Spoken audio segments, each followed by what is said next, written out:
Yo, Kpaceguy here. Alright, got the Yamaha put away down there. Got all the speakers connected. Check to make sure all of the connections to the speakers are in check. Phases are good. So, I don't know how to connect this. Oh, things are falling. To connect this stand. So, I have the old Marantz stand that came with the Marantz receiver when I had it. I'm just going to use that and place it on top. And then I'll take the microphone, which is here, and I'll just place it in each spot. So, see if I can get in here without knocking things over. Let me see here. It's difficult with one hand. It has a little latch in here that you're supposed to stick it on to. Oh, 1 second. Here we go. I finally got it in. So, it has a little hook right here. I don't know if you guys can see that very well. It hooks on underneath there and stays in place, kind of like that. So, what we're gonna do is have you guys sit here. We're gonna go through the YPAO together. Just focus that in, please. Please focus that in. There we go.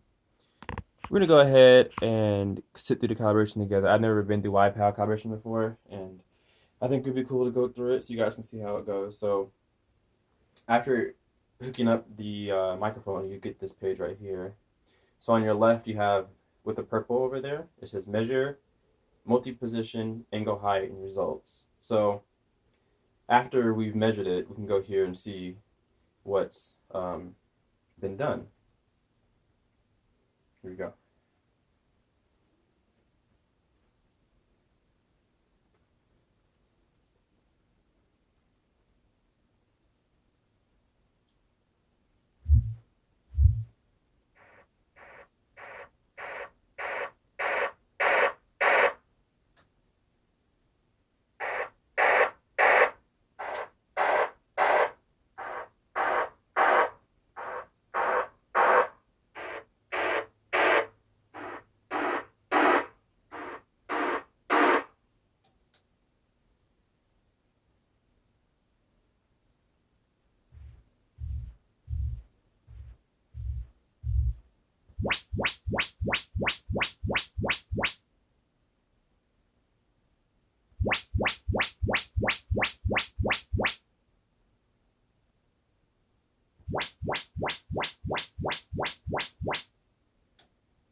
So now it says W1 out of phase.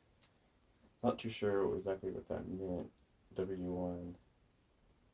W1. It says my front right speaker is out of phase. My Atmos top right speaker is out of phase. So what we're gonna do? We're gonna do it again. We're gonna do it again. And my center channel is on an amp, and an amp has a delay. Moving smoothly from one side of the screen to the other. So trying to get the amp to stay on. Screen, it'll look like a butterfly.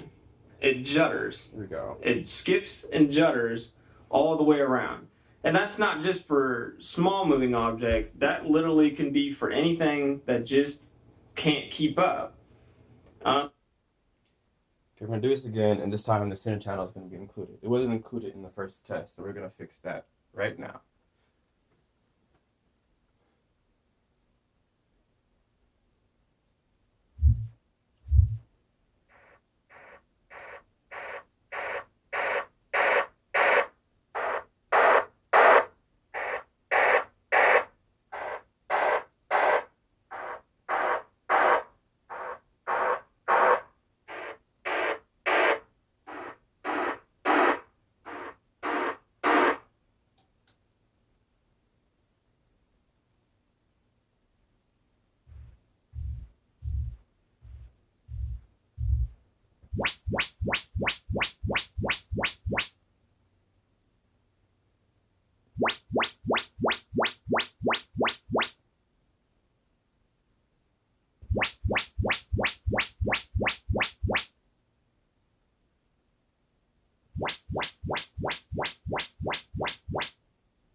So it still says that my front present speaker is still out of phase. So I'll adjust that after the video is over, just to save time.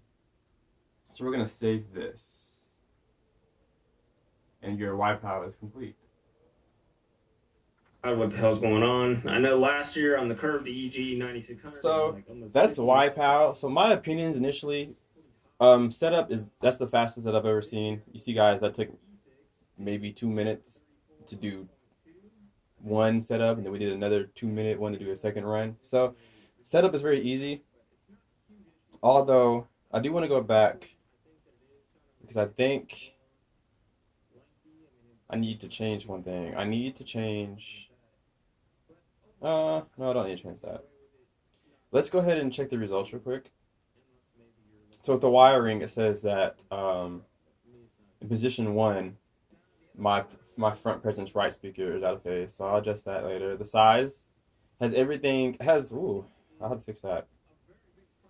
It has top front presence speakers at 100 hertz. Has my center channel at 100 hertz, and then I think it has yeah, it has my front and my rears as large. Now my fronts are large, my rears are bookshelf speakers, so we'll need to go ahead and fix that. But everything else is set right. We'll check distances later. Leveling, we'll leave that as is. Let's see here. Let's go back. We can probably do multi-positions, but I'm not gonna have one position, so let's go ahead and go to the manual setup here. Okay. Setting pattern. You can have 2 different presets, how you say. So everything here is already at 80 hertz, and the pattern number 1 is set for what it just calibrated as. You can copy that data. Power amp design. So here you have your 7.2 one zone, 7.2.2, 7.2. So it has your different channels here. So you can select which configuration you're using here. And I'm going to be using, right now I'm using a 7.2.2 until I get my other speakers in. And then I'll use the full 7.2.4 capabilities. So right now it says basic, but we're going to go ahead and move this to 7.2.2. What does this one say? External fronts. I'm not using external fronts at the moment yet. I'm just using my amplifier for my center channel until I get another 2-channel amp. So right now I'm 2.2.2 plus 1 zone. So that's my configuration right now. Let me see here, anything else? Yep, that's correct. Let's return. Configuration here. So my front speakers are large. Center speaker is small. Surrounds are small. Surround back are going to be small times 2. And they're going to be crossed over at 80. Let's go back. Front pitches are fine. Let's see, I want to fix the surrounds. They're crossed over at 120. I'm going to keep those at small and cross those at 80 as well. Okay. My front speakers, they're large, but so they're going to get the full bandwidth, which I'm okay with. Some people don't think you should. But my speakers get down to 30 hertz, so I'm going to leave them. And if it poses a phase issue or there's too much bass in here, we can fix that. Subwoofers, they're normal phase. I'll switch the phasing on the subwoofer itself. My surround sounds, you can choose whether they're in the front or the rear. Your front presence, the front height, overhead, or Dolby enabled. So I have front height. Rear presence, don't have them yet. So I have 2 subwoofers, both in the back. They're both running. Right now I set it up as monaural, so both of them are running the same. They're both running the same information, but I think I'm going to do left and right. I don't know if that's front. I know right here at the bottom right here it says front and rear. I have 2 in the rear, so I think I'm gonna run left and right. I believe. Yeah, that's what we're gonna keep on, left and the right. Okay. Let's return. Distances, I'll work with that later. Leveling later. parametric EQ.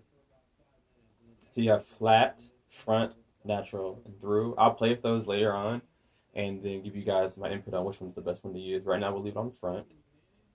Then your test tones, of course. So you can do your speaker, you can do your sound. So lip sync, leave that alone. Dynamic range is maximum. Maximum volume is obviously as much as you input, but we won't ever go that high. Initial volume, um, we'll leave that to be whenever you turn it on, whenever you turn it off was its last volume control. But you can turn it to where every time you turn it on, it has it set preset to what volume, so you don't ever blast yourself out the room or anything. Pure direct mode, leave that auto. Adaptive DSP, we'll leave that on. Cinema DSP 3D mode on. Virtual presence speakers are on as well. Object mode, it's object decode mode. It's enabled. So we'll leave that on as well. Let's go back. Video is direct. We're gonna let it pass right through to the TV.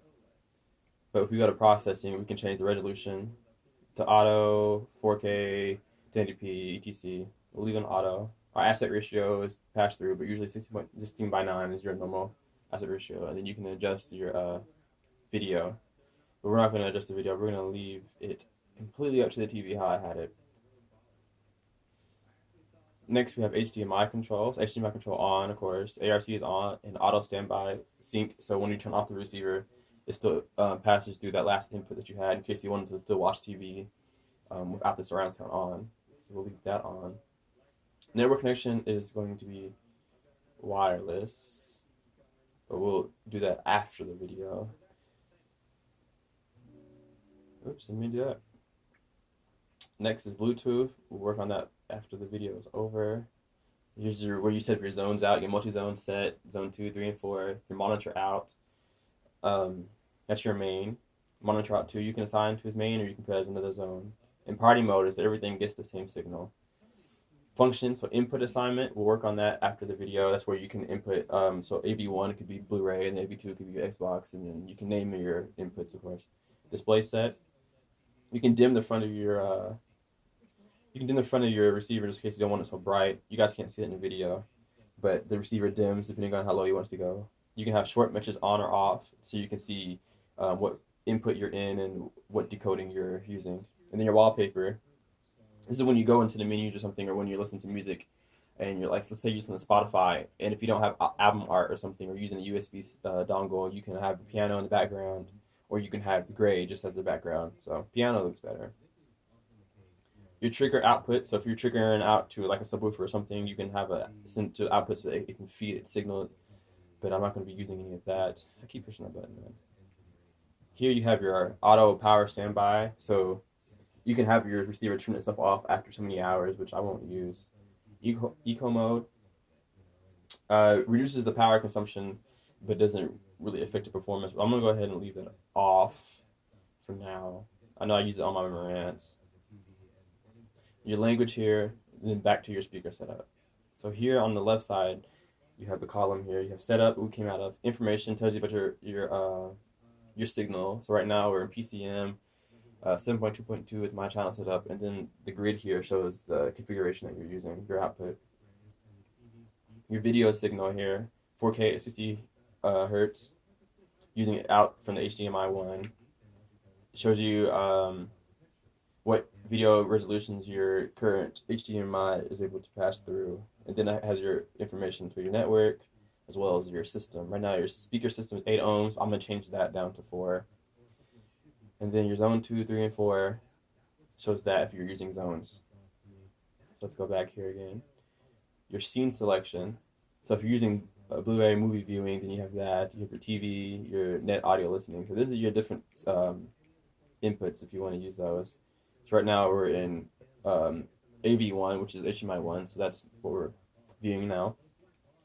Your inputs.